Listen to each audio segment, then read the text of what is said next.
մենք այսօր խոսելու ենք նվիրման մասին, ու այսպես ենք նայելու, որ ինչ է նվիրումը, որ կա նվիրումը պահելու ու չպահելու օրինակներ եկեղեցում,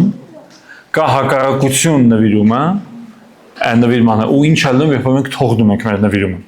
Եկեք սկսենք, տեսնենք ինչի մասն է մեր թեման, ուրեմն, սա նրա մասն է, թե ինչ մենք պետք է անենք հիմա այս պահին, որպես եկեղեցի նույնպես, նվիրումը նշանակումը, որպես սահմանում, ես մի քիչ շատ կկարդամ, բայց ես ուղղակի իմ նշումներն եմ կարդում, չեմ ուզում վաստակում ոչ մի բան, ուրեմն նվիրումը դա մեր ժամանակի, ուժերի եւ աշխատանքի ներդրումն է, ինչ որ բանի մեջ, ինչը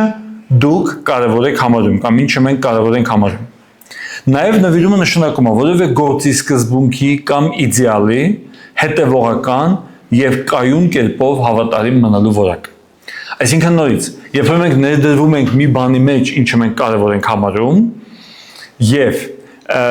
երբ որ մենք կարողանում ենք երկարատև ժամանակով կայուն եւ հավատարիմ մնալ ինչ-որ բանի մեջ, ուրեմն մենք նվիրված մարդիկ ենք։ Եթե մենք մի քիչ մնում ենք, հետո մեկ էլ ասում ենք, լավ, ոնց որ էլ հավես չկա, գնանք ուրիշ բան էլ փորձենք, մենք այդքան էլ նվիրված չենք։ Լավ, ուրեմն եկեք անցնենք առաջ։ Ցանկացած հաջողության յետևում կանգնած է առնվազն մեկ կամ մի քանի նվիրված մարդիկ։ Չի կարող լինել հաջողություն, եթե չկան նվիրված մարդիկ, այդպիսի բան չի լինում։ Այս վերջերս մտտեղ ենք, դե կնոջս հետ, ինչ որ տենց մտամաղձասահի նման տեղ էր, ու մի աղջիկ էր, ինքը պատմում էր, որ աշխատում է մի հատ ցանցում սրճարանների, ու ինքը ասում է, որ երբ որ իրենք նոր էին սկսել, մի քանի տես փոքրիկ տեղեր, նորմալ սուրճել չէին կարողանում սարքել եւ այլն, բայց ասում հիմա ցրված են ամբողջ Երևանով մեծ որակ են, ու հետո դուրս եկան կինս պատմեց, ասում մի անգամ դրանցից մեկը կողքով անցնում է, ասում եկես ես պատահաբար նայեցի պատոհանի մեջից, ասում հատակից մինչև առաստաղը ամբողջ հետևի պատը բաժակներ է շարած, ու ասում ես ասում որ անդադ դա գնում է, անդադ դա վերցնում են, այսինքն ինչի մարդիկ նվիրվեցին, մարդիկ ներդրվեցին ու ինչ որ բան սկսեց աշխատել։ Ու դա սկզբունքը, որը տվել է Աստված։ Գիտեք, նվիրումը այն է, ինչի կարիքը մենք ունենք մշտական լինելու համար։ Սա այնպիսի որոշում չէ, որը դու մի անգամ ես կայացնում եւ վերջ, եւ այդ որոշումը իմն է, ես դե կպահեմ ինչը վերջ։ Այդպես չի լինում։ Մենք պետք է պատրաստականորեն միշտ դա թարմացնենք։ Մենք պետք է մահանանք ինքներս մեզ համար ամեն օր։ Հիսուս ասում է՝ «Խաչը վերցու ալիմ հետևից ամեն օր»։ Պողոսը հաստատում է, ասում է՝ «Ես ամեն օր մահանում եմ, ես ամեն օր մեռնում եմ»։ Մենք տեսնում ենք, որ այս սկզբունքը միշտ կա։ Հիմա ես մի քանի այդպիսի օրինակներ կբերեմ, խնդրում եմ թող ձեզ այդ օրինակները տարօրինակ չթվան, ես մի քիչ ավելի են սովորական սահմաններից գուցե այս կողմն կողմ գնամ, բայց ուղղակի ես ուզում եմ սահմանեմ, որ մենք ավելի լավ հասկանանք։ Ուրեմն ես կպատմեմ մի քանի օրինակներ նվիրման եւ նվիրություն ունենալու մասին, ընթացքում որոնք տեղի ունեցել երկար տարիներ առաջ։ Օրինակ ես մի անգամ հիշում եմ մի ծառայողի, մենք գնացել ենք մի հատ տեղ, մի հատ եկեղեցի, ես որպես թարգմանի չէի գնացել ինչ-որ միսիոներների հետ, ու իմ համար մի հատ բան շատ տարօրինակ թվաց, ես հիշում եմ, երբ որ ծառայությունը սկսվեց, իրանց եկեղեցին հավաքվել էր եւ այլն, ինքը սկզբից սկսեց ոնց որ աղոթք, հետո փոխանցեց այդ միսիոներներին, որոնք եկել են հյուր եւ այլն, ու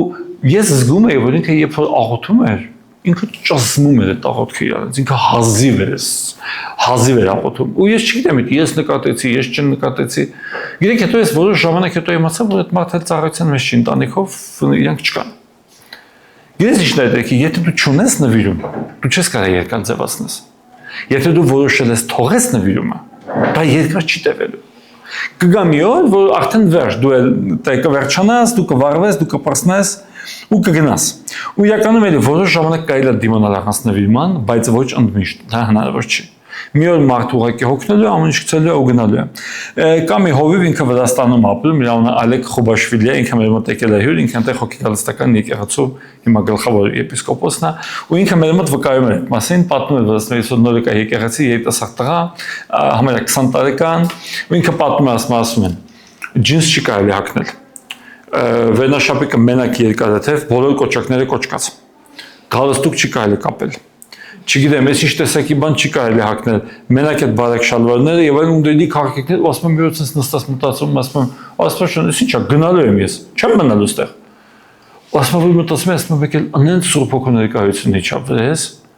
ու ես ասացի, դե որ դու ստեղ ես, ես մնալու եմ, լավ չեմ գնա, եթե դու ստեղ ես չեմ գնա, ես կմնամ։ Ու գիտեք ինչն է հետաքրքիր է, այդ մարդը ինքը երիտասարդ տղա էր, ապաշխարել էր եկել եկեղեցի, հիմա ինքը այդ ամբողջ շարժման եպիսկոպոսն է։ Ու տենց բաներ այնտեղ չկան են։ Իսկ պատկերացնում եք, որ ինքը չմնար։ Պատկերացնում եք, որ ինքը չնվիրվեր։ Ինչ կլներ։ Ոչ ոք չգիտի ինչ կլներ։ Մենք գիտենք ինչ կա, որովհետև ինքը կա։ Գիտեք, մեր Հովիվ Խաչիկը մեզ մի քանի անգամ sense բաներ է ասել, որ ասում է կապ չունի ինչա կատարվում, դու պետք է մնաս, դու պետք է նվիրվես, դու պետք է բարեխոսես։ Վատ բան ես տենում, սխալ բան ես տենում, թերություն ես տենում, մնա պայքարի բարեխոսի փոխի։ Ինչու՞։ Եթե ես Աստծո զավակ եմ, ես եկել եմ Աստծո տուն, ես Աստծո մեջ մի բան տեսնում եմ, շուռ եմ գալի, գնում եմ, նեղանում եմ, դուրս շրխկացնում եմ, մի հատ բոլորին պատմում եմ, այսինքն իմ սիրտը չի ցավում Աստծո տան համար, ուրեմն ես խնդիր ունեմ։ Եթե ես Աստծո զավակ եմ, իմ սիրտը պետք է Աստծո տան համար ցավա։ Ոչ թե ես ասեմ, գիտես նրանք չեն, մենք ենք, եթե նրանք են, ուրեմն ես արդեն ներ չեմ։ Ու դա արդեն խնդիր է։ Մենք պետք է հասկանանք։ Հիմա ես ուզում եմ հետաքրքիր բան դες բերեմ։ Պատկերացնում եք, այդ մարդը գնում է մոտ եկեղեցի, որտեղ մեծ հալածանքներ են, ինֆորմացիոն բլոկադա է, մարդիկ ուսմունք չունեն, ոչ մի բան չունեն, ոնց հասկանում են, ոնց փոխանցվել է, շատ բաներ չեն հասկանում, Աստծուն շատ հարցերում գուցե չեն լսում, բայց Աստված իրանց հետ է։ Այդ տղեն ուզում է գնա, Աստծո ներկայությունը գալիս է իր վրա, որ ինքը չգնա։ Աստված սիրում է իր ժողովրդին, ինչպիսին էլ իրենք ուզում են լինեն։ Լավ կլինի, որ մենք լինենք զարգացած, որ մենք բարձրանանք, որ մենք ուսմունք ունենանք, որ մենք հաջողակ լինենք, բայց Աստված սիրում է իր ժողովրդին, ու Աստված մնում է այդ մարդկանց, որ դա իր միակ մարմինն է, որ ինքը դե կար, ուրիշ չկար։ Ու ինքը պետք է աշխատել այդ մարդկանց հետ, որտեղ իրանք էին իրան, ինքն դեռ ուրիշ մարդ չուներ։ Ինքը իրանք պետք է բարձրացնել, ինքը իրանք պետք է կայացնել։ Ու ինքը իրանք հետ էր։ Գիտեք, Ջոն Բիվերը իր գրքերից մեկի մեջ մի հետաքրքիր բան ասում, ասում ամենաողբերգական խոսքերից մեկը Աստվածի մեջ, գիտեք որն է, որ Հիսուսը ասում է կանգնած եմ դռան մոտ եւ թակում եմ, եթե մեկը ինձ լսի։ Ասում պատկերացնում եք Հիսուսը իր եկեղեցուն ասում է, եթե մեկը ինձ լսի։ Ասում միթե մենք այդ վիճակում ենք, որ Հիսուս ասում է, եթե մեկը ինձ լսի, գոնե մեկը ճշտով բոլորս պետք է լսենք, չէ՞։ Բոլորս պարզ պետք է լսենք, պետք է հասկանանք, մեր մեջ այդ նախանձավորությունը պետք է լինի, բայց դա մեծ ժամանակակից եկեղեցու ողբերգությունն է իրականում։ Մենք շատ բաներ ենք տեսել, մենք շատ աքսեսուարներ ունենք, մենք շատ խաղեր ենք խաղում, մենք Աստծո համար այդքան ժամանակ չունենք, այնքան բաների համար ունենք, բայց իրականում մեր մեջ պետք է լինի այդ նախանձավորությունը, որ մենք ունենք նվիրված Աստծուն, մեր սիրտը ցավա ու մենք կարողանանք լսել։ Ու գիտեք,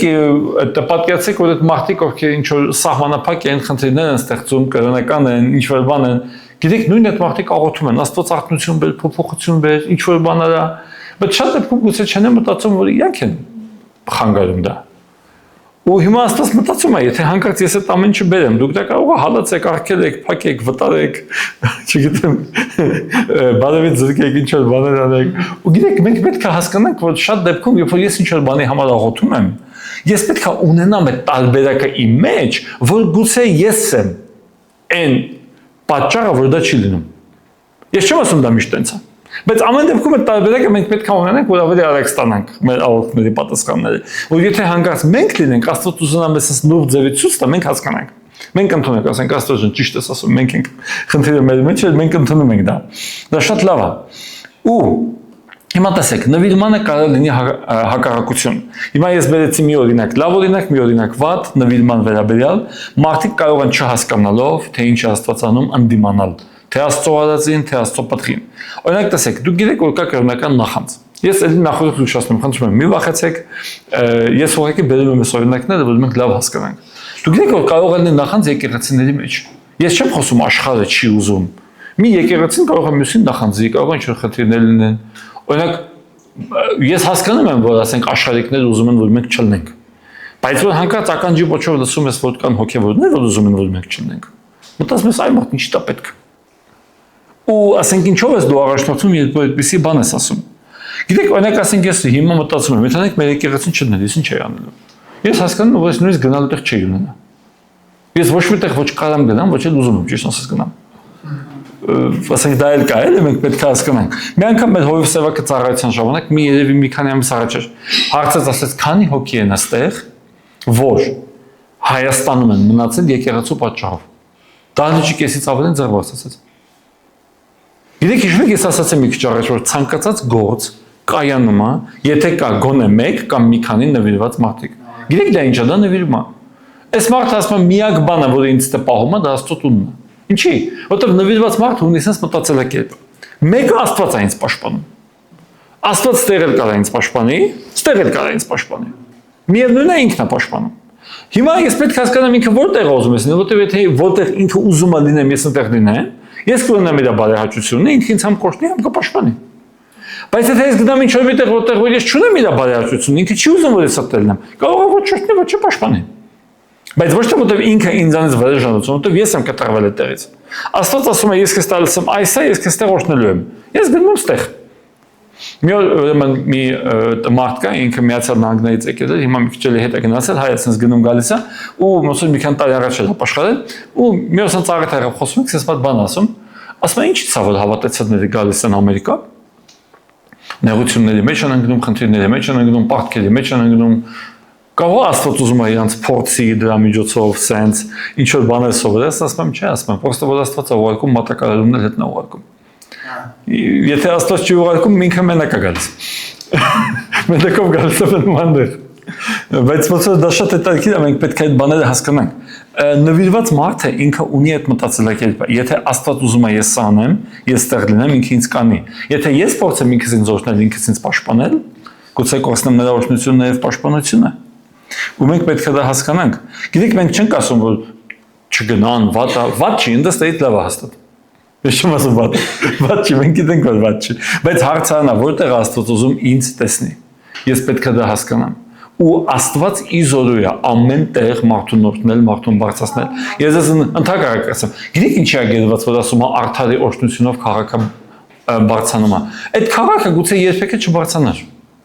Բայց որ իր արդարները նվիրվել մնացել են այդտեղ, Աստված դա օրհնում ու բարձրացնում է իր արդարների պատճառով։ Ու մենք պետք է դա հասկանանք։ Մենք պետք է մտածենք ոնց Աստծուն բերենք այդ քաղաք։ Մենք չպետք է մտածենք ու փախնենք։ Մենք պետք է մտածենք ինչ անենք, Աստված գա այդտեղ։ Այս վերջերս մի հատ խոշոր քաղաքական գործիչ մի հատ երկրի լսում եմ, Արգենտինայի նախագահն է, հելում բաները սկսում է քարոզել դրա վրա։ Ասում է Աստծո խոսքը չասեց, չի ասում, որ մենք պետք է գնանք Աստծո արքայություն։ Աստծո խոսքի մեջ գրված է, թող քո արքայությունը գա։ Ասում եմ մենք պետք է Աստծո արքայությունը բերենք ստեղ։ Շատ ուշ բաներ է ասում, հելում բաներ ասում, հելում ամբիոնը մոտ այդ խորհրդարանը բաները սկսում է քարոզել։ Դրա համար մենք պետք է մտածենք ինչ անենք, որ Աստված գա ստեղ, եթե մենք նվիրվենք, եթե մենք մնանք, Աստված կպատվի մեր նվիրումը, Աստված կտեսնի, որ մենք հավատք ունենք իր հանդեպ ու կգա։ Ու լավ բաներ կսկսվեն։ Հիմա տեսեք, վերադառնանք այդ թեմային, որ ինչ մենք ընդհանրեն գերազում ա, որ ասենք ինչ որ եկեղեցին լինի կամ չլինի, չէ։ Հիմա տեսեք, եթե հաշվի չառնենք ոչ հոգևորներին, որ մենք խոսք ունենք, գործ ունենք, ասենք այլ հոգևորների մոտ, մենք պետք է հասկանանք, որ օրինակ մարդիկ կանանց ասած մտածեն, այ եթե էսի չլներ, այդքան մարդիկ կեսը կգալի մոտ, կեսը կգալի մոտ, կեսը կգալի մոտ, գիտեք, ոտնից չի լինի։ Ամեն եկեղեցի, ամեն ծառայություն ինքը կարողանում է ունենալ այնքան մարդ, ինչքան են կարա պահի։ Սա մի քիչ կարող է ցավոտ ճշմարտություն է, բայց սա անհրաժեշտ ճշմարտություն է, որը մենք պետք է վերցնենք։ Ինչի ես ինչ տեղում կա այսքան մարդ, որտեղ այդտեղի ծառայողական թիմը կարա պահի այդքան մարդ։ Հիմա մենք ավելի լավ մտածենք ոնց անենք, որ մենք մեր կարողությունները բարձրացնենք, բայց եթե ինչ որ մի հատ եկեղեցի վերացավ, կամ անհայտացավ, կամ փակվեց, այդ մարդիկ այստեղ այն կանոնը չի աշխատում, որ գումարելների քանակը փոխելուց գումարը չի փոխում։ Ոչ։ Մեծ մասը կկորի կգնա աշխարհ։ Այն մեն ասացի, չգիտեմ ինչ կկատարվի, կապստանբեն կամ ինչ որ բան, բայց այնպես չի, որ իրենք կգնան։ Նույնիսկ եթե իրենք գնան այն ինչ որ տեղ, եթե այդ մարդը այդքան է պահում, միևնույն է, հետո իրենք այդտեղից գնալու։ Ու Աստված չի ուզում ինչ որ մարդկանց հիասթափացնի, որ մեկին 10 անգամ ավելի շատ քան ինքը կարա, անցնում է 3 անգամ այդ բոլոր մարդիկ գնում են, ինքը հիասթափության մեջ է մնում։ Աստված չի ուզում, որ զավակները հիասթափվեն, դա չի տալի շատ դեպքում շատ մարդկանց։ Մենք պետք է մտածենք մենք ինչպես անենք։ Աստված ուզում է, որ մենք աճենք, Աստված ուզում է, որ մենք բարձրանանք, բայց մենք պետք է գանք Աստծո առաջ ու խնդրենք, որ այդ հատկանիշները բարձրանան մեր մեջ, որ ինքը տա մեզ այնպիսի բնավորություն, այնպիսի հատկանիշներ, որ մենք իրականում կարողանանք ստեղծենք մթնոլորտ, պայմաններ, ինֆրաստրուկտուրա, որտեղ որ մարդիկ կարող են գալ, կարող են մնալ, կարող են ծառայել։ Ու այդ ժամանակ մենք դա կհավաքենք ու մենք դա կունենանք։ Մենք չենք ուզում, որ մարդկանց մեծամասնությունը ուղղակի կորսվի։ Ու գիտեք, Աստծո թագավորության մեջ մենակ տուժելու են, եթե մի եկեղեցի փակվի։ Տեսեք, բոլորն են տուժելու, Աստծո թագավորությունը տուժելու է։ Խավարը շահելու է, խավարի իշխանությունը շատանալու է, խավարի ազդեցությունն ավելի է մեծանալու այդ տարածքում, ավելի քիչ մարդիկ են պայքարելու խավարի դեմ, ավելի քիչ մարդիկ են քարոզելու ավետարանը։ Մենք պետք է դա հասկանանք, որ եկեղեցում, գիտեք, եթե մի եկեղեցին մտածում է մյուս եկեղեցու մասին վատ բաներ, կամ դու սա գալի իր դեմ, կամ խոսում է իր մասին, մենք կարելի է հարց տալ, եթե դու հավատում ես, որ քո մեջ Աստծո հոգին կա, Արդյոք Աստծո հոգին, որը քո մեջ է, դեմ Աստծո հոգուն, որը իրենց մեջ է։ Թե դե ուրիշ հոգևոր հարցեր կան։ Թե դե կարող է ուրիշ հոգի կա։ Պետք է այդ ամեն ինչը մտածել։ Որտեվ Հիսուս ասում է, եթե մի թագավորություն բաժանվի իր մեջ, ինքը չի մնա։ Եթե մի թագավորություն իր ներսում դուրս գա իր դեմ, ինքը չի մնա։ Ու մենք պետք է հասկանանք դա։ Ու մենք պետք է երբեք ինքներս այդ ծուղակը մեջ չընկնենք ու ներողամիտ լինենք ուրիշների հանդեպ։ Հիմա տեսեք, մի հատ ուրիշ օրինակ, դա էլի շատ շուտ օրինակ է, որ ես իմացել եմ, եղել է մի հատ մարդ ծառայող, ինքն ունեցել է եկեղեցի, ու այս մարդը մեղքի մեջ է եղել։ Որոշ ժամանակ ինքը մեղքի մեջ է մնացել, ոչ ոք չի իմացել։ Ու մի եկեղեցի կար, ինքը իրել է, հավաքել է ու փշտ գնացել է։ Առավոտը հետ տեսան չկա։ Գիտեք ինչ ա եղել այդ եկեղեցում։ Կեսը գնացել է աշխարհ, կեսը դարձել են Եհովայի վկաներ։ Որտեղ այդտեղ կային Եհովայի վկաներ։ Ու իրանք եկել են սրանց մոտ։ Հիմա ինչի եմ ես ասում։ Շատ կարևոր է, տեսեք։ Մեղքի մեջ թավալվելու փոխարեն այդ մարդը կարող է իր ժողովրդին սովորացնել Աստծո խոսքը, որ իրան գոնե նրանցից ավելի խելոք գտնվի։ Որովհետև գիտեք ոնց, մենք պետք է հասկանանք այդ բաները, որ այնքան պրիմիտիվ մի քանի բան կա, ուղղակի մի քանի դոկտրինաներ, մի քանի ուսմունքներ, որ եթե մենք պրոստը սովորենք, կարող է դու չկարողանաս այդ բանը կանգնես ինչ-որ մեկին համոզես, բայց քեզ էլ ոչ մեկ չի կարող համոզել։ Որովհետև դու ուղղակի հիմնված կլինես խոսքի մեջ։ Մի քանի հասարակ ուսմունք, ասենք ուսմունքը երրորդության մասին, Հիսուսի աստվածության մասին, Սուրբ Հոգու աստվածության մասին, մի քանի բաներ կա։ Ու գիտեք, եթե մենք որոշենք, որ դա անենք, այնքան գործ ա, որ մենք կարող ենք։ Միթե սա առաջադրանք չի ծառայողի համար։ Անձամբ դա սովորել ու սովորացնել ուրիշներին։ Միթե դա գործ չի, որը ծառայողը պետք է անի։ Ես մի անգամ հիշում եմ իմ մոտ մի հատ օրինակ եղավ 2008 թիվն էր։ Ես այդ ժամանակ համարյա համալսարանով էի ավարտում, մի հատ ինչ որ եկեղեցի կար ուրիշ շարժի, իրանք ասենց դրսից մարդ էին հրավիրել, մեր եկեղեցու մի ընտանիք այնտեղ իրանք բարեկամներ եւ այլն մասին իմացել էին ու իրանք չունեին թարգմանիչ, ինձ կանչեցին, իրանք մեզ այդքանը չեն սիրում այդ շարժը, իրանք ասենց խոսքի վրա են ուժեղ հիմնված բան, ասում են դուք մի քիչ ավելի շեղված եք եւ այլն։ Ես գնացի մոտ 2 շաբաթ իրանք այդ ժամանակ անցկացրեցինք, բանը դա արդեն վերջերն էր, ասած արի գնանք միտեղ ճաշենք։ Գնացինք նստեցինք իր հետ եւ այլն, ու ինքը ինձ վերջում ասած բան ասաց, ասում եմ ինչ էլ լինի, այսինքն չարժված ձեր այդ բոլոր բաները, որ ինձ դուր չի գալիս, էլի, ինչ էլ լինի, ձեր հովիվները քեզ Աստծո խոսքը սովորացել են։ Գիտեք ինձ այնքան տպավորեց, ես մտածում եմ, եթե Աստծոս էր ինչ որ ինքը ասաց։ Ինքը կարող ասաց, չէ, դու գիտես Աստծո խոսքը։ Բայց ինքը տենց չասաց։ Ինքը ասաց, ձեր հովիվները քեզ սովորացել են Աստծո խոսքը։ Երևի շատ է հողմանում սրանները, դրա համար չգիտեմ։ Բայց ամեն դեպքում, գիտեք, եթե այնքան ուժեղ է, մենք գտնվում ենք մի եկեղեցում, որը գիտի Աստծո խոսքը։ Եթե դու Աստծո մեջ ես ու Աստծո խոսքը չափազանց շատ չկարևորես, լիքը բաներ չի լինելու ինչպես որ պետք է լինի։ Բայց եթե կարևորես, ամեն ինչ փոխվելու է։ Հիմա տեսեք, ես որ նոր էի ապաշխարել, մի հատ մարդ կար, որ ինձ բերեց Աստծուն, ու ես այդ ժամանակ ուզում էի համալսարան ընդունվեի, բայց ես հավատք չունեի, որ կարամ սովորեմ, կարամ վճարեմ, ասիկ ես ո՞նց եմ փող ճարելու, ինչ եմ անելու։ Գիտեք, մտածելակ այդ մեծ խնդիր է, բայց Աստված կարող է փոխի։ Ու այդ մարդը ինձ ցենց ասաց, լսի, եթե դու մի բան չուզենաս անես, դու 1000 պատճառ կգտնես, որ դա չանես։ Ասես գիտես որտեղից ես դա գիտեմ։ Ասի որտեղից, ասում որտեղ դու մի բան ուզենաս անես, դու 1000 պատճառ կգտնես, որ դա անես։ Հիմա տեսեք, մարդիկ ասում են, ես ուզում եմ Աստվածաշունչ կարդամ, անկեղծ ուզում եմ։ Բայց ժամանակ չունեմ, քունը ստանում է, չեմ հասցնում, չեմ հասկանում։ Եթե ես որոնում եմ պատճառներ, որ չանեմ, ուրեմն ես չեմ ուզում։ Եկեք մեր հետ անկեղծ լինենք, որովհետև երբ որ մենք մեր հետ անկեղծ լինենք, մենք հեշտ այդ հարցը կլուծենք։ Ու եթե ես իրականում հասկանամ, որ ես մի բան ուզում եմ, ես կսկսեմ փնտրել պատճառներ, թե ինչու ես դա պետք է անեմ։ Ու մինչև 1000 պատճառ կարամ գտնեմ, եթե եղբոր օրինակին հավատանք, մինչև 1000 պատճառ կգտնեմ։ Օրինակ իմ մոտ ժամանակ ա եղել, ես եկել եմ Աստծո առաջ, ասել եմ Աստված ջան, ես ոչ ուզում եմ քեզ ծառայեմ, ոչ ուզում եմ կարդամ, ոչ ուզում եմ աղոթեմ, ոչ ուզում եմ եկեղեցի գամ, ոչ մի բան չեմ ուզում։ Բայց ես գիտեմ, որ ես սխալ եմ, խնդրում եմ սիրտը փոխի։ Լավ աղոթք է, որտեղ դու պայտակ չես հասկանում ինչ որ բաներ։ Մենք պայտակ ինչ որ բաներ չենք հասկանում, մենք մարդ ենք, բայց Աստված կարա օգնի մեզ ու մեզ սիրտը փոխի։ Հիմա տեսեք, մենք չունենք մեղքի մեջ թաղվելու ժամանակ։ Մենք ունենք լիքը գործ, որը պետք է անել։ Մի հատ ծառայող կա, ինքը արտասահմանում է, ինքը մի անգամ մի հատ դեպք էր պատմում, 20 տարեկան է դառնում, իրան նոցում են հովիվ։ 20 տարեկան դառնում է հովիվ։ Ու ինքը իրանց եկեղեցին է գալիս է, իրանց եկեղեցիների թիմն է, ինքը ունի հովիվ ընկերներ եւ այլն, ու ասում մի անգամ եկանք ասում եկեղեցի կողքը մի հատ Եհովայի վկաների ստենդով դրած կանգնել, մեր եկեղեցի կողքը։ Ասում մոտենալ պետամիջն, մոտեցա խոսացի, ու ասում եկել, ասում ստեղել մոտ օրինակա բերում, այդ ասում մի քիչ դե խոսացինք, ասում լսի, բանում, ասում այդ կողոսացիների ոնց որ 1:15-ում էր, հա, ասում գրված է, չէ՞ որ Հիսուսի միջոցով ստեղծված ամեն բան, հա, ասում տենում ես հայրը ստեղծեց ամեն ինչ Հիսուսի միջոցով, ուրեմն Հիսուս Աստված չէ, ինքը ստեղծված է հակա, ու հայրը իր միջոցով ստեղծված ամեն ինչ, ասում հիմա ես կանգնել եմ,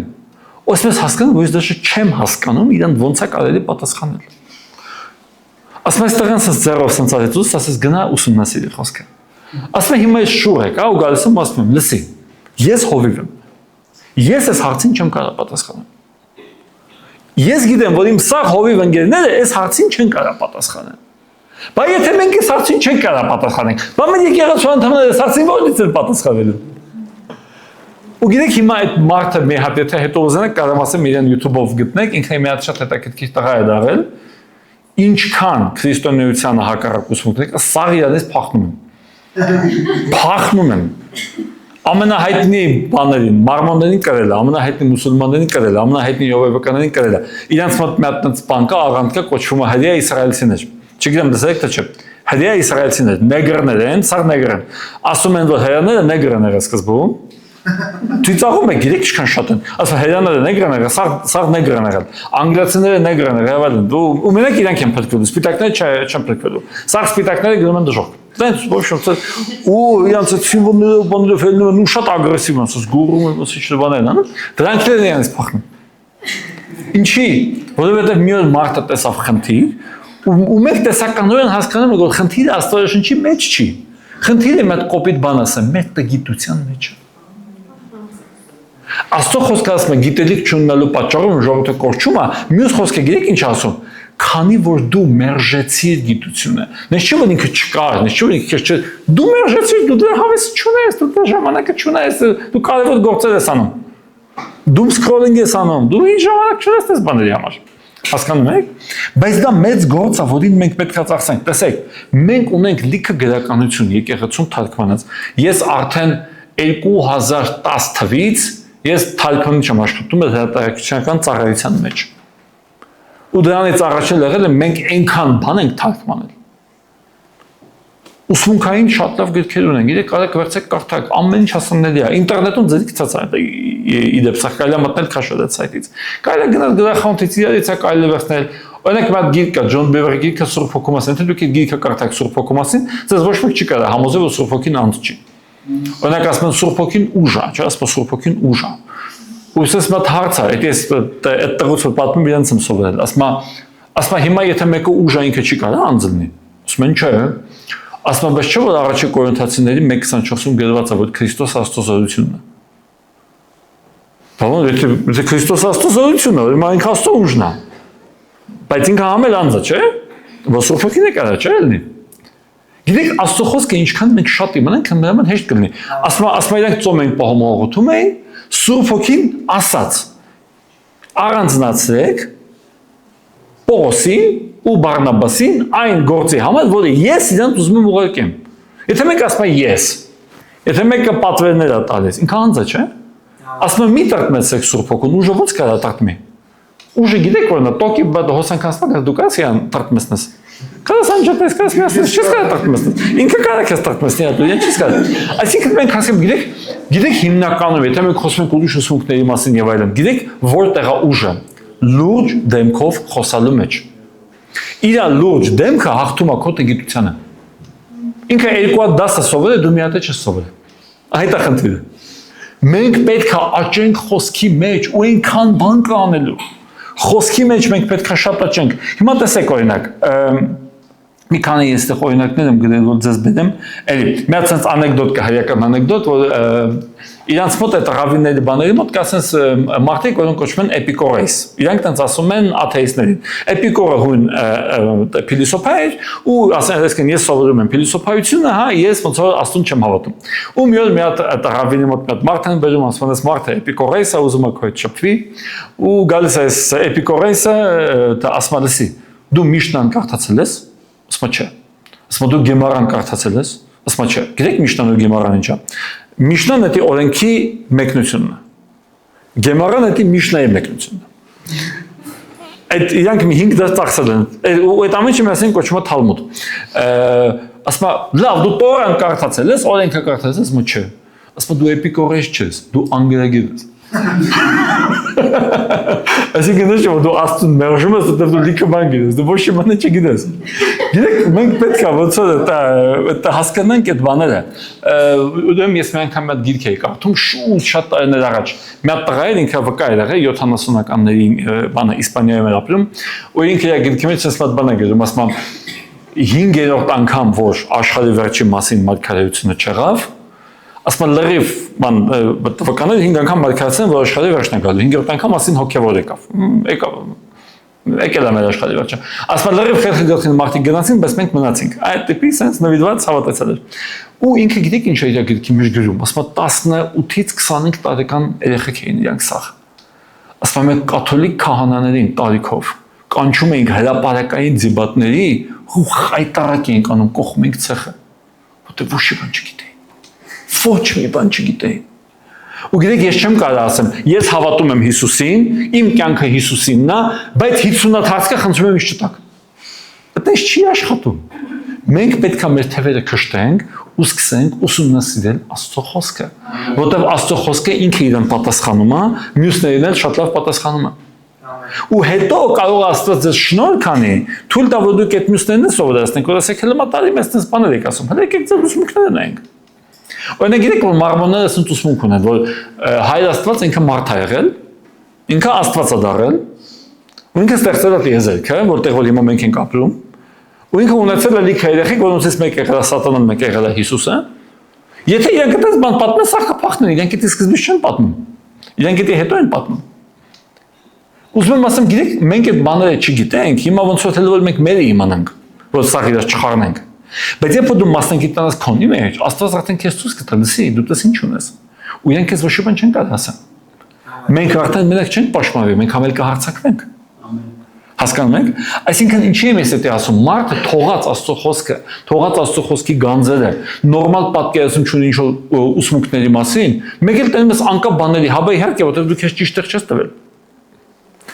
Մեկ օրինակ ասենք ճիշտ է, ասենք ուրիշ ուսմունքների մարդիկ են գիտի վախից են անում, որտեղ ասում դու ասենք պահկա խոսում ես ինքը ցենց ոնց որ լրվում է, չի կարող ասի, ասում կգնամ մելոնցից կհարցնեմ, գնալիք ես այդ հարցի պատասխանը չգիտեմ,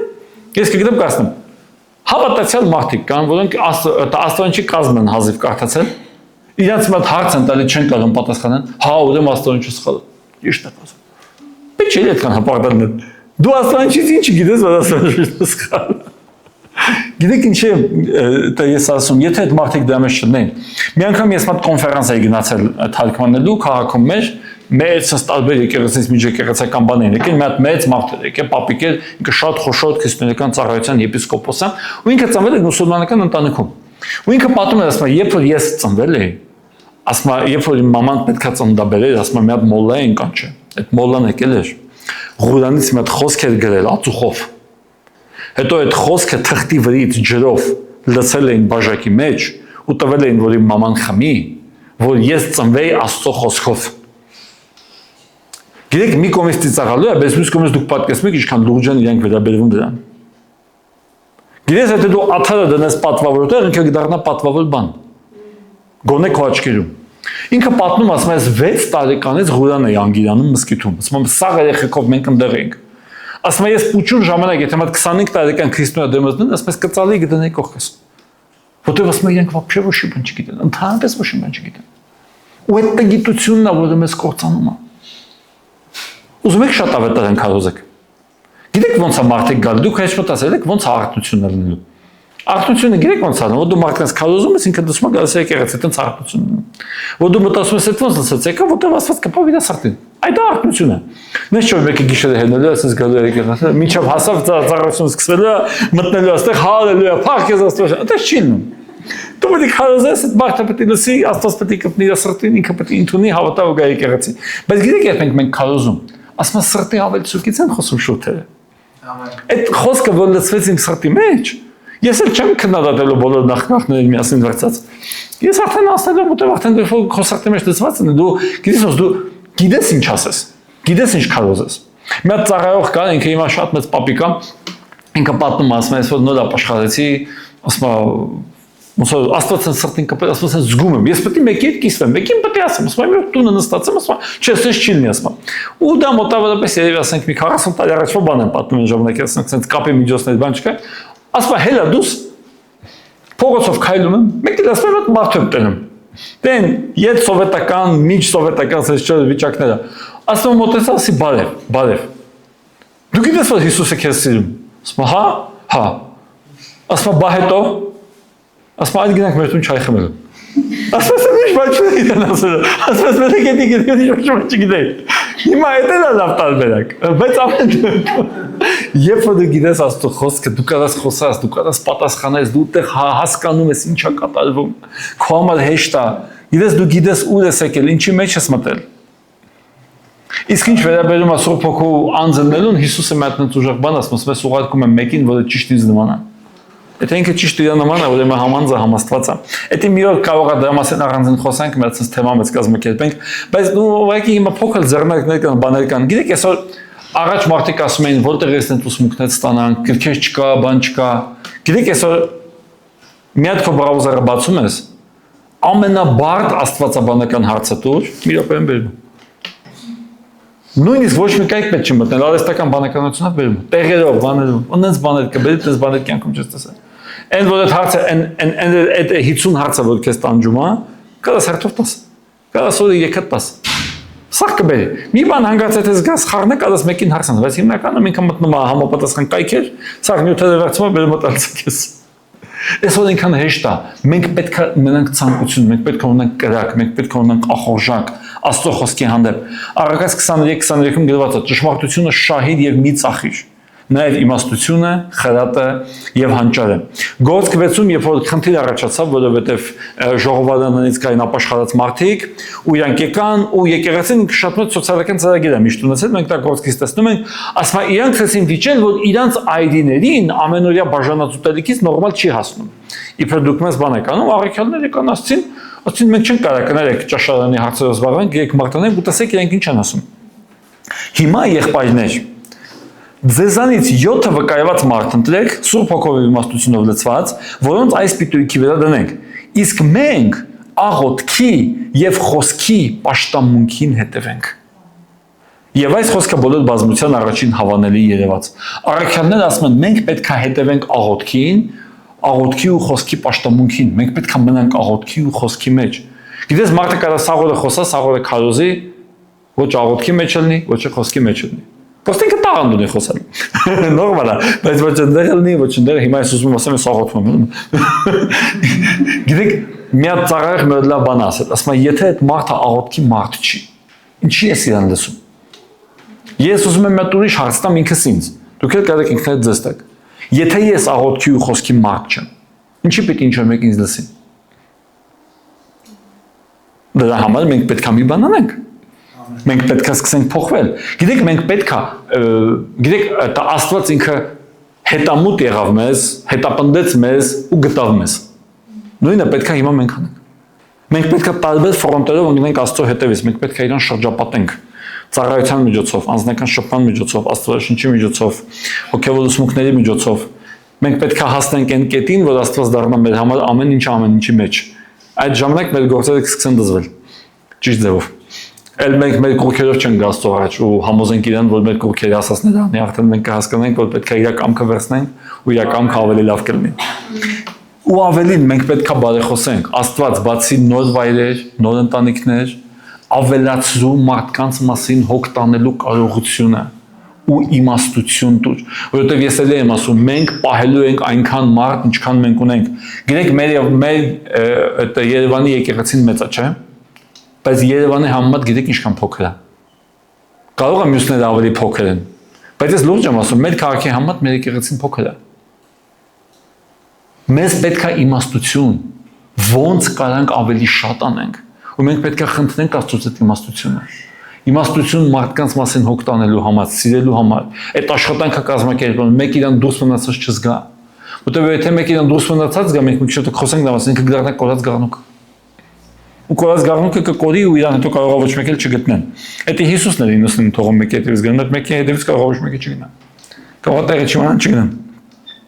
Տարբեր բաներ են դնում։ Ներողություն։ Հիմա մարդիկ մեզ օրինակ հրավիրում են, նոր տեղեր են կանչում, կամ ինչ-որ մեկը կա, ես ընկեր ունեմ։ Գիտեք, ձեր աստվածաշնչի մեջ, եթե չեք սիրում գրել աստվածաշնչի մեջ, մի հատ թուղթ պահեք։ Օրինակ ես вообще չեմ սիրում աստվածաշնչի մեջ գրել։ Մարդկան սիրում է գծել, մտել լավ անում, ես չեմ սիրում։ Կարող թուղթ պահեք, կամ այն վերջի մաքուր էջի վրա։ Գրեք 5 հոգու անուններ, 5 հոգու, որոնց համար դուք աղոթելու եք, մինչև իրենք փրկվեն։ Որը փրկվեց ջնջում ես, հետո մի հատ ես գրում 5 հատ։ Հետո էդ ես ջնջում։ Գիտեք էդի քանի 100 տարի են արի հավատացյալները։ Էդի աշխատող մեթոդ է։ Էդի ավետարանչական շարժման ամենաուժեղ աշխատող մեթոդներից մեկն է։ Դու աստվածաշունչը կարդում ես, հետո բացում ես հետևը, Աստված ջան, բայց քո խոսքի հարստությունն է, ես մեր աղբորը դուր, ես մեր քրոջը դուր, ողոլ մի այցելի փրկի։ Ու հետո ջնջում ես։ Ու հետո անցնում է մի քանի տարի, դու տանում ես լիքը ջնջած բաներ կա։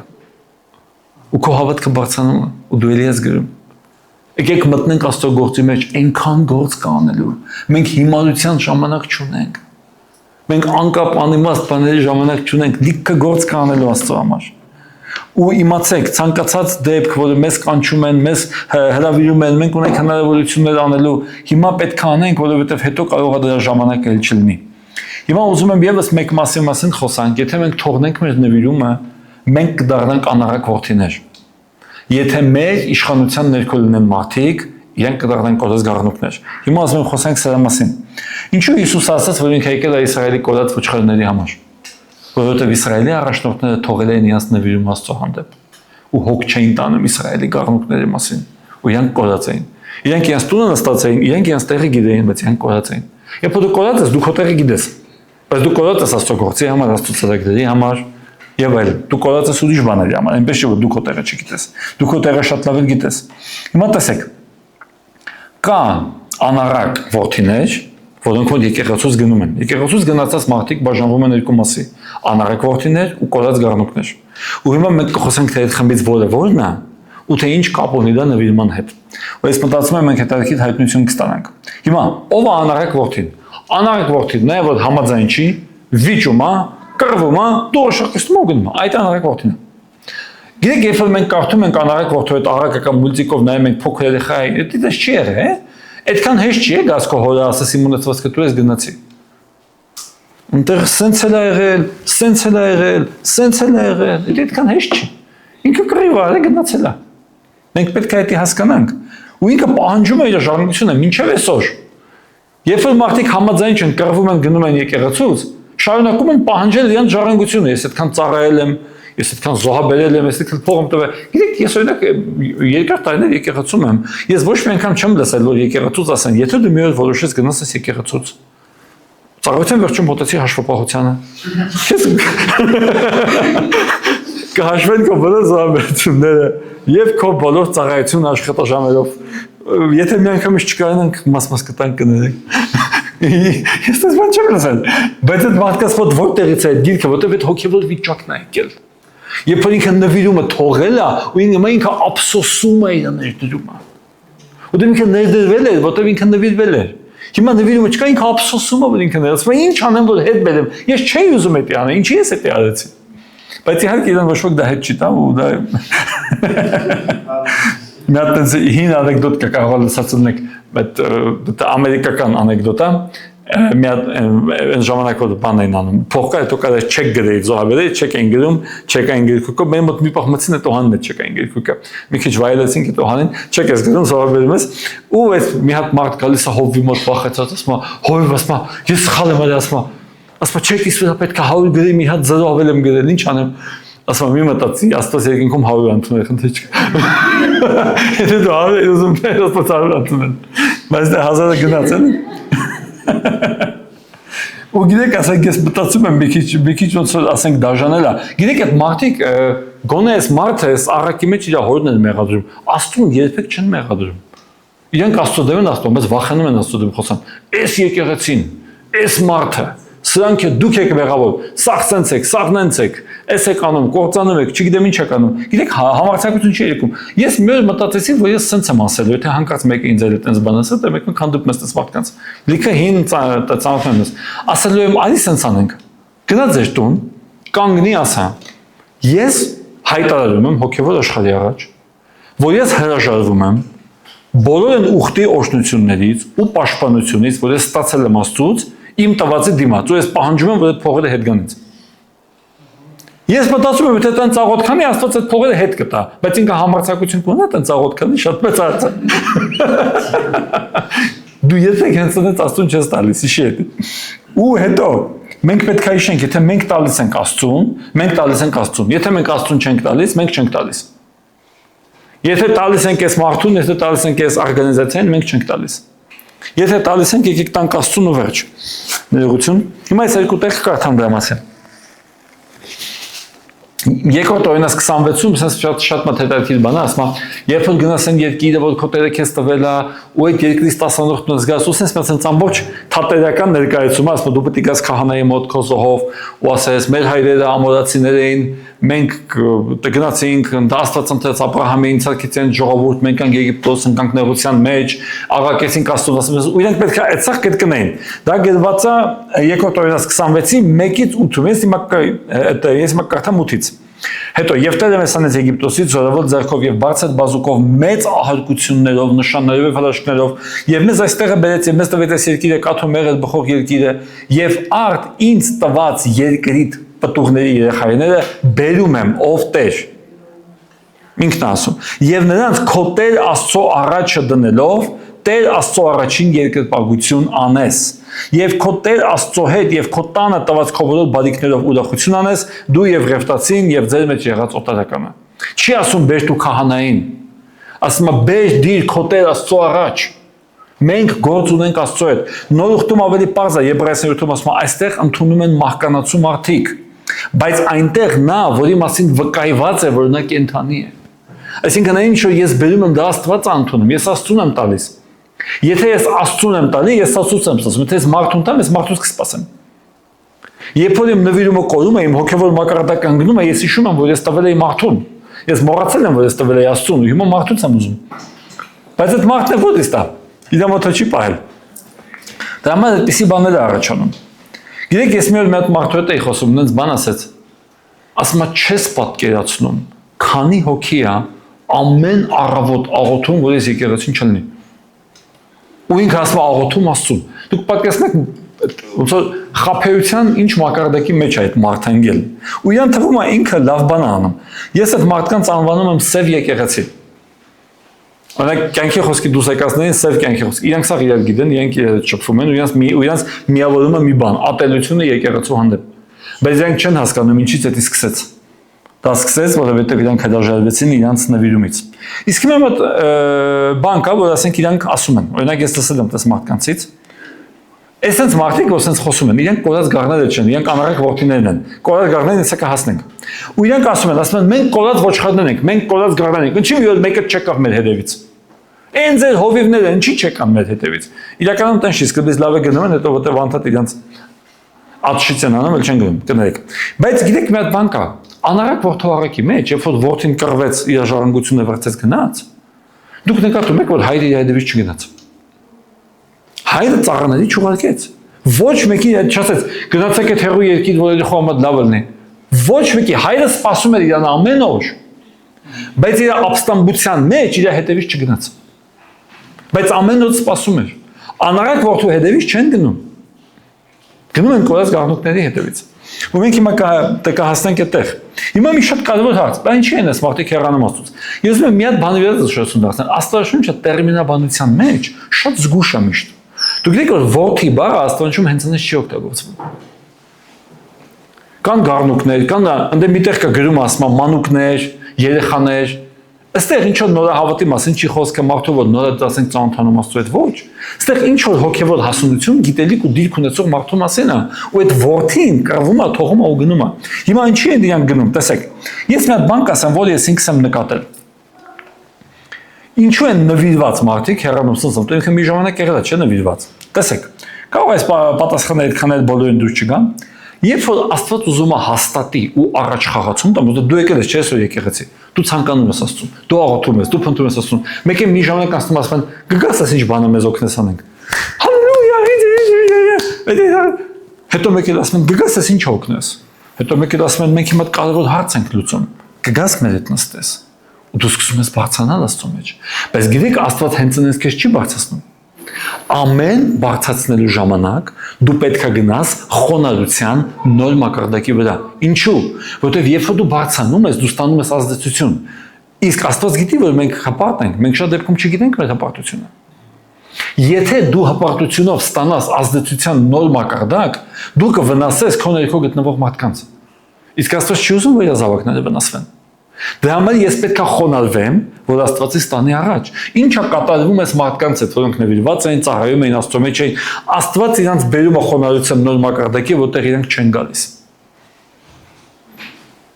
Ու դրանից հետո կամ իրանք պետք է հետ իջնեն, կամ էլ իրանք չեն հաշտվում ու բոլորը կռվում գնում են ու բոլորը մեղավոր են, ու պարզում է իրանք բոլորին դեմն են, իրանք սխալ են։ Գիտեք, ես տեսել եմ իմ աչքերով մարդը, որը կանգնել է ու ասել է, որ Աստված իմ հետ խոսած, Աստված 3 օր իմ հետ մի հատ բանի մասին խոսում էր, Աստված ինձ ասել, ես էսի անելու եմ, մի շաբաթ ինքը եկեղեցում չի։ Որովհետև այդ իր ասածը, որ Աստված իրան ասել է, որ ինքը պիտի անել, այդ անելու համար իր առաջ մի հատ պայման են դրել, որ ինքը թողի գնացել է։ Այդ պայմանը իր խոնարհությունն էր։ Որովհետև Աստված գիտեր, եթե ինքը այդ ձևով մտներ այդ ծառայության մեջ, ինքը վնասելու էր, ինքը չէր հասկանում, բայց Աստված գիտեր։ Ու այդ մարդը գնացել է, ով այդ բաներ է խոսում մինչև այսօր։ Աստված, գիտեք, ինքը հենց այնպես չի անում։ Ծառայությունը, ծառայողական պարգևները դա մեծ ու հզոր բաներ են։ Գիտեք, մարդիկ ասում են, ո՞նց կարա մարդը ծառայությունից վնասվի, եթե ծառայությունը լավ բան է։ Մի հատ էս հարց տամ, ո՞նց կարա մարդը գազի վառարանից վնասվի, եթե գազի վառարանը լավ բան է։ Լավ բան է, բայց ձեռը սխալ դնես կվառի։ Իմաստություն է պետք։ Եթե դու խոնարհ չլնես Աստծո ստացած մեծ ուժեղ, մահացու, վտանգավոր պարգևների հետ, վարվել չիմանաս ու Աստծուց չլսես, ո՞նց վարվես։ 3 հատ ուրիշին կխփես, մի հատ քեզ կխփես։ Հետո կասես ինչի սենց եղավ։ Աստված չի ուզում դա թույլ տա։ Մենք շատ դեպքում շատ բաներ չենք տեսնում, մենք պետք է Աստծուն վստահելով քայլենք ու մենք պետք է հնազանդվենք։ Եթե չտեսնենք ու չհնազանդենք, մենք վնաս կտանք օգտի տեղը։ Ու մենք տեսնում ենք եկեղեցու պատմության մեջ միշտ էլ դա եղել է։ Միշտ էլ եղել են մարդիկ, որ այդ վնասը տվել են։ Մարդիկ բարձրացել են մեծ եպիսկոպոսներ են դարել, հերձվածության ուսմունքներ են սկսել։ Իրանց սաղ շարժը մտել դրա մեջ, առանց հասկանալու։ Որովհետև ինչ որ մեկը մի ժամանակ իր հպարտության հարցը չի լուծել։ Դա միշտ էլ եղել է տարբեր մակարդակների վրա։ Ու Աստված չի ուզում դա թույլ տա։ Ու այդ մարդիկ նեղանում են ու գնում են։ Որովհետև հրաժարվում են խոնարհվել։ Հիմա եկեք շարունակենք։ Ուրեմն սա ամեն դեպքում յուրաքանչյուր մարդու որոշումն է, եկեք ոչ մեկին չդատենք։ Մենք պետք է մարդկանց հետ սիրով վարվենք, որտեղ հայրը սպասում է իրենց։ Ցանկացած պահին ինչ որ մեկը կարա հետ գա։ Ինքը պետք է հասկանա, որ ստեղ իրեն կսիրեն, կընդունեն, կհասկանան ու կներեն։ Մի անգամ մեր եկեղեցում տես բան կար, որ մեր հովվի մասին ֆիլմեր էին հանում, այդ մի հատ մարդ այդ 26-ից 30 հատ ֆիլմ էր հանել YouTube-ում, կարծեմ միջև մեր կա, ասես մի տեսակ ձենով sense խոսում է, կյանքի խոսք, ու այդ տղեն մի օր եկել էր հովվի մոտ, ասել ես եկել եմ ձեզանից ներողություն խնդրեմ։ Ասել է ես չէի ուզում, ինձ ստիպել էին, որ ես դա անեմ։ Ես այդքան արել եմ, տվել եմ, բայց ես եկել եմ, որ ես ուզում եմ ձեզանից ներողություն խնդրեմ։ Հովիվ ասել ես քեզ ներում եմ, խնդիր չկա գնա։ Գիտեք, Աստված, դուք ինչի եք գնում Աստծո մոտ ու ապաշխարում, հեչ մտածել եք, դուք ինչի եք գնում ապաշխարում, Աստված ձեզ ներել է։ Եթե Աստված ձեզ ներել, ինչքան ուզում եք գնայիք ապաշխարեք, հիմա պատկերացրեք դու մեկի հետ կռվել ես, դու իրան չես ների, չես ներում իրան։ Եթե գա ուզենա հաշտվի, կստացվի։ Մի հատ ավելի ուժեղ կկռվես, ավելի վատ, որտեղ դու իրան չես ներել։ Դու չես կարող այդ։ Դու պետք է իրան ներես, որ ինքը որ գա հաշտվի, ամեն ինչ տալ լինի։ Աստված մեզ ներել է։ Հիմա երբ որ մարդը գնաց է սխալ բաներ էլի հետ է գալիս, մենք պետք է այլին ներենք։ Որտեղ ինքը իրականում մեր մոտ չեկել, ինքը Աստծո մոտ է եկել։ Ուղղակի այս բանը ստեղ մենք ենք Աստծո ժողովուրդը։ Դա համար ինքը ստեղ է եկել։ Ինքը գիտի մենք Աստծո ժողովուրդն ենք, մենք պետք է իրան ցույց տանք, որ ինքը չի սխալվել։ Մենք պետք է իրան ներենք։ Կապ չունի, հայրը սպասում է, ասում է երբ որ եկավ, հայրը հելավ, մեծ մարդը վազելով գնաց, գրկեց, բերեց, շորերը փոխեց, կեփարեց, հայրը սիրում է, ասում է ինքը մեռացավ, կենթանացավ։ Բայց հայրը իր հետևից չգնաց, ես հիշեցնում եմ։ Իր ապստամբության մեջ Աստված երբեք իր սկզբունքներին չի դավաճանի։ Ինքը սիրում է։ Բայց ինքը չի գնա իր ապստամբության մեջ իրան օրհնի, Աստված ապստամբությունը չի օրհնում։ Հիմա տեսեք, ելի եմ ասում, սա յուրաքանչյուրի որոշումն է։ Առաջի Կորինթացիների 4-ում գրված է, ուրեմն ժամանակից առաջ մի դատեք։ Մինչև Տերը գա, որ խավարի ծածուկ բաները կբերի եւ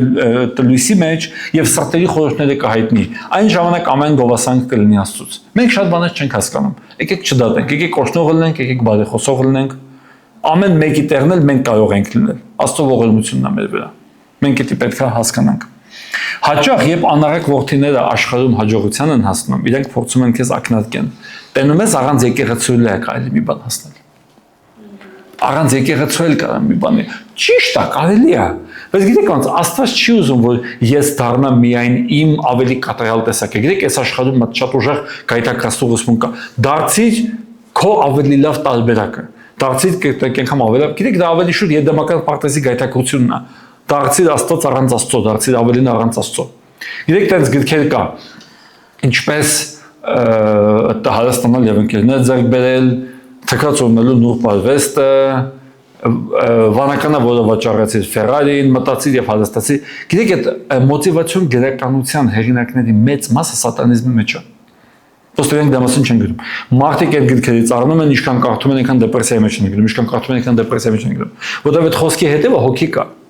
Ու դու այդ խոսքը վերցում ես, գիտես ինչի դու պետք է Աստվածաշունչ կարդաս, որտեղ այդ խոսքի հետևը հոգի կա։ Սուրբ գրքի հետևը սուրբ հոգին է։ Ու եթե դու կարդաս, դու դա կվերցնես քո մեջ, ու քո կյանքը սկսի փոխվել։ Իսկ եթե դու կարդում ես այդ մարդկանց գրքերը, դա գայթակղություն է։ Գիտես, Աստված չի ուզում, որ դու դառնաս 2 անգամ ավելի, քան թե այսօր ես։ Որտեղ դու դառնաս 2 անգամ ավելի ապստամբ, 2 անգամ ավելի մեղավոր, 2 անգամ ավելի կհեռանաս Աստծուց, 2 անգամ ավելի դաժան կլինես։ Գիտես ոնց է ուզում Աստված, որ դու աճես, որ դու նմանվես իր որդուն։ Այդ տենց Աստված ուզում, որ դու աճես, որ դու նմանվես իր որդուն։ Այստեղ դու չես դուժի, այստեղ դու խնդիր չես ունենա, այստեղ քո ազատությունը կաճի, այստեղ քո իմաստությունը կբարձրանա։ Աստված չի ուզում դու դառնաս քո ավելի լավ տարբերակը։ Ինքը արդեն ունի իդեալական տարբերակ քո համար, ու ինքը ուզում որ դու դրան նմանվես։ Ինքը դա է ուզում։ Ամեն, մենք դա պետք է հասկանանք։ Իսկ դա հնարավոր է մենակ մարմնին ասում։ Մարմնից դուրս դա չի ստացվում։ Որտեղ Աստծո խոսքը ասում է Եփեսացիներին, ասում մարմինը աճում է իրար մեջ հոդվածներով, ջլերով, կպնելով իրան, ասում է իրար մեջ աճում է սիրով։ Աստծո սիրո մեջ է որ մենք աճում ենք, մենք իրար կապած ենք աճում։ Մենք առանձին չենք կարող աճենք։ Ասում է որ բոլոր սրբերի հետ իմանաք ինչ Աստծո սիրո լայնությունը, բարձրությունը, երկարությունը, խորությունը, բոլոր սրբերի հետ պիտի իմանաս, մենակով չես կարող իմանալ։ Աստված է այդպես ստեղծել։ Մենք պետք է դա հասկանանք, ու մենք պետք է լինենք իր մարմնի մեջ դրա համար։ Հիմա եկեք խոսենք կորած գաղտնուկների մասին, ովքեր են կորած գաղտնուկները։ Ես մի քիչ ժամանակ կանցկացնեմ, որ սա այս պատասխանը տամ։ Ես չգիտեմ ինչքան ժամանակ է անցել, բայց հուսով եմ մի քիչ ինձ կդիմանաք։ Ուրեմն տեսեք, հիմա խոսում ենք կորած գաղտնուկների մասին։ Մի անգամ մեծ միացած դեպք եղավ։ Կարծեմ ես չգիտեմ 12 թվականներ երբ են մեր մոտ Բանգլադեշից երևում ցած հիշում եք հին sense պազիկներ կային sense օրանժևի գույնի ու դրանք ձրի բաներ էին ավտոբուսներ էին սարքել Բանգլադեշից գնում էին ապօրինի մեկ տեսնում գալիս են եկեղեցի որտեղ այդ ժամանակ այդքան տրանսպորտ չկար տաքսու հնարավորություն այդքան չկար պազիկը նստում են գալիս են եկեղեցի ու մի անգամ նստա ու ուրեմն sense այդ հետև այդ պազիկի sense նստանները 4 հատ կպած նոմա իր լուսամուտը ու մի հատ sense կին sense մեծ տարիքով շատ կին է sense ու լիքը sense բողջանել sense ինքս սպիրիտուալ անում կանոն ցակած բաները sense չգիտեմ ինչ որ բաներ տեղափոխում ու sense չգիտեմ ասի հետ խոսա ասի բա ձեզ գիտեք որ Հիսուսը ասում է ասում я եղբայր ես հոգեվոր ես ասի հա ու մեկը ասում գիտես ասում ես որ թվից եմ հավատացել եղել ու պատմեց իր կյանքում Աստված իմ կյանքում ասպա հրաշքներ գործել ու պատմեց որ մի անգամ իրան պետքա վիրահատեին տարել են որ վիրահատեն ասում հատուկ ասում արևմտահայ բժիշկներին Ամերիկայից եկել ասում եկել վիրահատության ժամանակ Աստծո հոգին եկել էր ասում ես մեր հայրը չէ ասում եկել ես ամերիկացիներ ասում են բան չանեք թեր այս թերը չխանգարեք թերը բժշկում է իրան ասում շատ հեշտ անցավ ես վերականգնվեցի Աստծո իմ կյանքում գործել էր ես ասում դուք հիմա ինչ որտեղ գնում եք չէ ասում բան չի չեք գնում ու տենց անցավ հետո անցավ մոտավորապես մի տարի ես մի հատ տեղ էի աշխատում դա ստուդիա էր ու այդ ստուդիայում հոսանքները փչացան այդ տերը հավատացել էր ու ինքը մի հատ ուրիշ հավատացել էլեկտրիկ էր ճանաչում իրան կանչեց ու այս մարդը եկավ ես նայում եմ ինչ որ քննադատում բան անում ես այդպես ասես մի քիչ քիչ սովորացնեմ մի եկողից էի խոսած մի քիչ ջղանացեմ ասում այ տղա դու գիտես ես ով եմ դու գիտես ես որտեղից եմ հավատացել ասում են 80-ականների վերջը 90-ականների ասում դու գիտես ասում մենք ինչ չենք արել Ասում այդ որ գործ կարեկատություն գրած է, որ ամեն ինչ հասարակացել։ Ասում ես գիտեմ, ասում մենք ապրել ենք այդպես։ Ասում ես տենց ապրել եմ։ Ու ինքը պատմում է, ու ես դասում եմ, ասում եմ լավ։ Բա ինչ եղավ։ Ինչի է տեսօր չկա։ Ասում չգիտեմ։ Ասում չգիտեմ։ Ու ես ասում դու ինչ ուտել ես, ասում չէ, ես ոչ ուտել չեմ գնում։ Ասում լավ, ու ես sense ծաղրելով եմ նույնիսկ խոսում, ասում վատ է հետի, բայց ասում հալը հիմա մեկին ապաշխարության բեր, ինչ սանել, ձեր տնից ասում հա մեր տուն կտանեմ։ Ու ինքս մի քիչ դառնացած, քդադատելով բան, ու գիտեք դրանից 2 ամիս հետո ես գնում եմ մի հատ հավաքույթի, որպես թարգմանիչ, մեկ թարգմանիչ լավ բան է։ Նստեղել ես մտնում, որ քեզ ուրիշ կերպով չեն թողի։ Ներողություն։ Ու այդտեղ մի հատ ծառա եղա, դուք իրան չգիտեք, մի փորձեք պատկերացրեք, ով դուք իրան լուրջ չգիտեք։ Ու ինքը պատմում է ուրիշներին մի հատ շարժի մասին, որ եղել է Հայաստանում երկար տարիներ առաջ, որոնք հալածվել են, անցել են շատ խնդիրներ, ու ինքը ասում է եկավ այդ պերիոդը, որ մի քիչ այդ Խրուշչովից հետո Գորբաչովը եկավ, մի քիչ թեթևություն էր, արդեն կարելի էր քարոզել ինչ-որ բան անել, ասում է այս մարդիկ ասեցին, էսի հաստատ KGB-ն մեր գլխին խաղեր է խաղում։ Ուզում է բոլորս ընդհատակից դուրս գանք, բոլոր ծառայողներին իմանան, բոլորին բռնեն, նստեցնեն։ Եկեք հիմա մի քիչ թաղվենք, ձեն չանենք, տնենք ինչ ան, տնանքսենք ինչ են անում։ Մինչ սանք թաղվում են, Աստծո անձևը գալիս է, ով հասնում է հելնում է սկսում է փողոցներում քարոզել, ամերիկացիներն են գալի, շվեդներն են գալի, աֆրիկացիներն են գալի, չգիտեմ ով է գալի, չգիտեմ այտենց կա ժամանակ Երևանում ու ասենք Հայաստան, որ հիմա ես եղել եմ, որ ասենք բանը տներ եմ մտել, մեծ է վաստարաշունչ, մեջը կանաչ գույնի, բարակ թղթերով ավետարանչական քույք։ Ամերիկայից հայերը գալիս ասում են Հայաստանում վաստարաշունչ կա, բոլորի համար փող հավաքեք, ասված չտպենք, տանենք, բոլորին բաժանենք։ Դու ծածում ես աստորին չտել գնում, դու ծածում ես աստորին չէ, բոլորին աստորին չեն բաժանում։ Ասում եմ մարդիկա միջեմա չբացած, այդ ավետարանչական գլխուկը ոնց որ մեջտեղ դրել, այդպես տունը դրած է։ 35 տարի առաջ բայց դու են աստորին միջեմա դրած է։ Բայց ի՞նչ է դա քիչ։ Անցավ մի քանի տարի, այդ ծառայողն է պատմում։ Ես գիտեք հիմա ինչ եմ ասում, այն որ ասում էի ինչ եղավ, ես դրա պատասխանը ստացա այդտեղ։ Ասում անցավ մի քանի տարի, իրանք որոշեցին, որ չէ, արդեն մենք է դուրս գանք։ Անձև անցել է, բոլորը թրջվել են, բոլորը մոտիկ, իրանք չոր կայնացել։ Ու ասում իրանք հասկացան, որ իրանք ինչ-որ բան բաց թողեցին։ Ու ասում ինչ եղավ։ Օգնականները ապստամբեցին առաջնորդների դեմ։ Ասացին դուք կրոնական եք, դուք հոգևոր չեք, դուք բան չեք հասկանում։ Առանձնացավ, ամենը պոկեց մի հատ խումբ իրանով գնաց։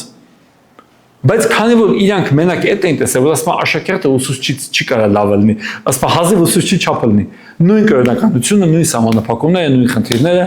Հետո այդ թիմերը էլի մասնատվեցին, լիքը մարդիկ կորան գնացին աշխարհ, մնացին մի քիչ փոքր խմբեր, իրանք էլ հավաքված միասին, ոչ մեկի հետ չեն շփվում, տեսիլք չկա, առաջնորդություն չկա, ուղղություն չկա, սպասում են աշխարհի վերջը գա, աշխարհի վերջը տասի պես չի գալիս, չգիտեն ինչ պետք է անեն։ Ու շատ մարդիկ էլ իրանք ուղղակի մնացին օդի մեջ։ Դառնացած, նեղացած, չհասկանալով, իրենք գառնուկը ոնց է մոլորվում։ Գառնուկը գնում է հոտի հետ, գնում է, մեկ էլ ոչ մեկ չկա։ Չկա, ու գիտես ինքը մոլորված է, չէ։ Կամ 2 հոգով են, կամ 3 հոգով են, ու իրանք ու ասես ինչ կա, ասես չհասկացա, մենք գնում էինք։ Մեկ էլ հասկացա, որ ես մենակ եմ։ Մեկ էլ հասկացա, որ ես գնալ տեղ չունեմ։ Ու գիտեք, որ մտածում ես այնքան ցավալի պատմություն է։ Ու ես առաջ դատում էի այդ մարդկանց, ասում էի, չէ, ոչինչ, պետք է Աստծուն ծառայես, պետք է գնաս մի հատ եկեղեցի, բայց հետո ես հասկացա, որ իրանք չեն կարող գնային ուրիշտեղ, այդ էր իրանցը։ Լավ կլներ որ գնային, բայց ես հասկանում իրանց համար դժվար էր։ Որտեղ Աստված իրանցը տեղ էր կանչել, իրանք դա պետք է աշխատեին, իրանք դա պետք է մի բան անցնեին, բայց անհավատարիմ օգնականների պատճառով։ Գիտեք ինչ պետք է իրանք անեին։ Իրանք պետք է սահավ հավաքվեին, բոլորով կներեք։ Այնքան բարեխոս էին, մինչև Աստված մի բան աներ, փոփոխություն բերեր, թարմություն բերեր։ Գիտեք այդ ժամանակ 80-ականների վերջին 90-ականների սկզբում որ սկսվեց այդ արտնությունը որ մարդիկ այսին սուփոքով մկրտվել բան Լեոնիդ Մալկոն էր պատմում այն ժամանակ ասում մի հատ քարոզիչ էր գալիս բանը մկրտական աղոթքատուն ժամը 6-ին գալիս էր 9-ին ինքը գնում էր այդտեղից դա դառնում էր հոգեգալստական եկեղեցի բոլորը սուփոքով մկրտված Աստված ինչի չէր այցելի չէ որ դա իր տունն էր Միթե Աստված չէր պատասխանի այդ աղոթքներին, եթե իրենք միաբան լինեին, կանգնեին ու աղոթեին, ոչ թե քանդեին։ Ճիշտ է, ինչ որ կտրոնները այսօր գոյատևել են, ինչ որ բանանում են, բայց այդ մեծ շարժը կործանվեց անհավատարիմ մարդկանց պատճառով։ Ու երբ որ որդիները թողեցին իրենց նվիրումը, լիքը մարդիկ վերածվեցին կորած խառնուրդների։ որոնք դառնացած են, որոնք չեն հասկանում ինչ է կատարվում, որոնք քննադատում են, ոչ թե իրենք չար են, ոչ թե իրենք վատն են, այլ իրենք զգում են, որ իրենց ինչ-որ մեկը խաբել, ու չեն հասկանում ով, ու չեն հասկանում ոնց, ու չգիտեն էլ ինչ անեն։ Կորած գաղտնիքի հետևից Հիսուսը գնում է, որտեղ ինքը չհասկացավ ինքը ոնց կորավ։ Ինքը գնում էր, ուղղակի իրեն չեն առաջնորդում։ Ինքը չստացավ հոգևոր խնամք, ինքը չստացավ ուշադրություն, ինքը անտեսվեց ու ինքը կորեց։ Ու դա Աստծո կամքը չի։ Հիսուս ասում է, ես եկել եմ ոչ մեկի համար բացի Իսրայելի կորած ոչխարներից։ Դա է երկրի վրա միսիան է, նշանակում է մեր ներկա ժամանակում մեր միսիայի ինչ որ մասը պետք է ընդգրկի նաև դա։ Կորած գաղտնուկը հասուն որդի չի որ դնես բացատես, իրեն խնամք է պետք։ Ես չգիտեմ, կարող է այդ մարդը չի էլ ուզում հասունանալ, բայց իրեն խնամք է պետք։ Դա շատ կարևոր է, մենք պետք է այդ բաները հասկանանք։ Հիմա, գիտեք, մի անգամ մենք մեր եկեղեցում այդպիսի բան էր արվել, մեր Հովլիսյան Արմենը վերցրել էր ոնց որ մի քանի ամիս, 2-3 ամիս, ու ամեն շաբաթը մեկ մի ծառայություն եկեղեցում, որ մարդիկ ասենք այսքան տարուց ավել է ծառայության մեջ ծառայել էին, կանչում էին այնտեղ ասենք այդ մեր միսիայի գրասենյակ, պատվոգներ էին տալիս, sense օգնում էին, աղոթում էին բանը, դե ոնց ասես ճաշում էինք միասին, բան, sense չէ բան էին հավեսով կազմակերպել, ու ես գնացի որպես ասենք մեր թարգմանչական ծառայության մեջ, որ ասենք ինչ որ X տարիներից ավել ծառայում ես, ու ինքը տեղ ասում էր շնորհակալություն ձեզ, որ դուք ծառայում եք ու մեր թարգմանչություններից մեկը իրավունը Հասմիկը, ասում է ձեզ շնորհակալություն, որ հարթակ եք տվել, որտեղ մենք կարող ենք ծառայել։ Ամեն։ Գիտեք, եկեղեցական հարթակը, եկեղեցական մթնոլորտը, այն տեղը, որտեղ որ մենք կանք, այն ինչ որ մենք կառուցում ենք, դա հարթակ է, որ մարդը կարողանա գա, լինի խնամված, ծառայի Աստծուն, բարձրանա Աստծո մեջ, պտուղ բերի, դրա համար տեղ է պետք։ Ամեն տուն պետք է պատեր ունենա, որ հասկանաս սա քո տունն է, որ դրսին հասկանաս սա իր տունն է։ Ես չեմ կարող գամ մտնեմ, դրան վրա պետք է փական լինի, որ փակես։ Չէ՞։ Մենք ունենք սահմաններ, մենք ունենք տեղեր, ու մարդը պետք է հասկանա սա Աստծո տունն է։ Այստեղ ես գալիս եմ, որ իմ կյանքում սա կատարվի եւ այլն եւ այլն։ Ու հենց դա է նշանակում, հենց այդպես ենք մենք փոխվում։ Ուրեմն տեսեք, երբ որ մարդիկ թողնում են իրենց նվիրումը ու գնում են, իրանք վերածվում են անառակ որդիների։ Եթե իրանք ներքո կան մարդիկ, իրանք մնում են առանց խնամքի ու դառնում են կորած գաղտնիքներ։ Եթե դու պահես քո նվիրումը, ինչքան Աստված քեզ բարձրացնի, դու կլինես Հիսուսի նման, որ ասում է իմ տվածներից, ինչքան Հայրը ինձ տվեց, ես ոչ մեկին չկորցրեցի։ Դա շատ ուժեղ բան է։ Հիմա որպես ամփոփում մի հատ փոքրիկ հատված կկարդամ ու մենք կավարտենք։ Եկեք վերցնենք Եբրայեցիների 12-ը։ Ուստի մենք էլ 1-ից 4-ը վկաների այսքան բազմություն ունենք մեզ շրջապատած, դենք ցենք ամեն ծանրություն եւ մեզ դյուրավ պաշարող մեղքը եւ համբերությամբ վազենք մեր առաջին դրված ասպարեզի ընթացքը։ Մտիկ տանք հավատքի զորագլխին եւ կատարողին Հիսուսին, որ իր առաջին դրված ուրախության փոխանակ խաչը հանձն առավ եւ ամոթը արհամորելով Աստծո աթոռի աջ կողմը նստեց։ Ուրեմն մտածեք նրա վրա, որ իր դեմ եղած այսպիսի հակառակություն քաշած մեղավորներից, որ դուք ձեր անձերում չօգնեք թուլացած։ Տակավին մինչև արյուն թափելու չափ պատերազմելով հակառակ չեք կացած մեղքին։ Ստեղ առաքյալը համեմատություն անում հին հռոմեական ասպարեզի հետ։ Ասպարեզը դա արենան է, մեծ, որտեղ որ կար հանդիսատես, որտեղ մրցում էին, կար վազքեր, կային ուրիշ տարբեր բաներ։ Հիմա տեսեք, առաջինը ենք խոսում է վկաների բազմության մասին։ Սա 11-րդ գլխից հետո է հավատքի հերոսները, հին ուխտի մահացած մարդիկ, իրանցից առաջ մահացած մարդիկ, որոնք Աստծո մեջ էին։ Սովորական ամֆիթատրոնում կամ ասպարեզում մարդիկ կանգնած են, կարող են այսպես անել, ինքը պետք է ապրի, կարող են այսպես անել, ինքը պետք է մահանա, իրենք դաժան են, բայց այստեղ ուղղակի դիտորդներ չեն։ Մեր դիտորդները, մեր ասպարեզի հանդիսատես են մարդիկ են, որոնք մեզանից առաջ այդ ընթացքը անցել են։ Ու իրենք գիտեն մենք ինչի միջով ենք հիմա անցնում, իրենք կանգնած են, իրենք սպասում են, որ մենք կանցնենք։ Ոչ թե մտածում են, սպանեն մեզ, թե ողորմեն, այդպիսի բան չկա։ Մյուսը, տեսեք, ինչն է հետաքրքիր, ասում է ամեն ծանրությունը դենքցեք ու դյուրավ պաշարող մեղքը։ Այդ ժամանակ մարզիկները, երբ որ վազում էին, իրենք 100%-ով մերկ էին։ Ոչ մի հագուստ իրանց վրա չկար, որտեղ իրանք ասում են, որ հագուստը իրանք չունեն այդ մեծ ժամանակվա այդ ոչ, ասենք, կիպ կպնում ամալներեցի, տեխնոլոգիաներ չկային իրեն ժամանակ, չգիտեմ, իրանք ասում են, դա ինձ կխանգարի, դա կխանգարի արագություն հավաքել, դա կշեղի, հագուստը կարող է խճճվի, ես ձեռքերս նորմալ չկարողանամ շարժել։ Ու այստեղ չեմ ուզում ասեմ Պողոս Առաքյալը, բայց շատերն են ասում, որ Եբրայեցիների տուղթը Պողոս Առաքյալինն է, Առաքյալը ասում է, որ դենքցեք ձեր վրա ձեզ հեշտությամբ պաշարող մեղքը։ Այն հագուստը, որը կարող է խճճի քո ձեռքերը, ոտքերը, խանգարել շարժել, մեղք ունի մենակ մի նպատակ՝ դանդաղեցնել քո ընթացքը Աստծո մեջ։ Այն մարդը, որը գրկում է մեղքը, ինքը դանդաղ է գնում Աստծո մեջ։ Այն մարդը, որը հրաժարվում է մեղքից, ինքը արագ է գնում Աստծո, որտեղ ոչինչ չի պահում։ Ինքը կարողանում է վազել Աստծո մեջ։ Հետո համբերությամբ վազեք։ Գիտեք, այս համբերություն բառը, որը մեր մոտ գրած է, բնագրում գրված է ագոն։ Ագոնիա բառը լսել եք չէ՞։ Ուժգին ցավ, տառապանք, այսինքն դու պետք է դիմանաս, որովհետև գիտեք, այդտեղ խոսքը մարաթոնի մասին էր։ Իրանք այդ ասպարեզը կարող է 50 անգամ վազեն։ Մի անգամ չէին վազում։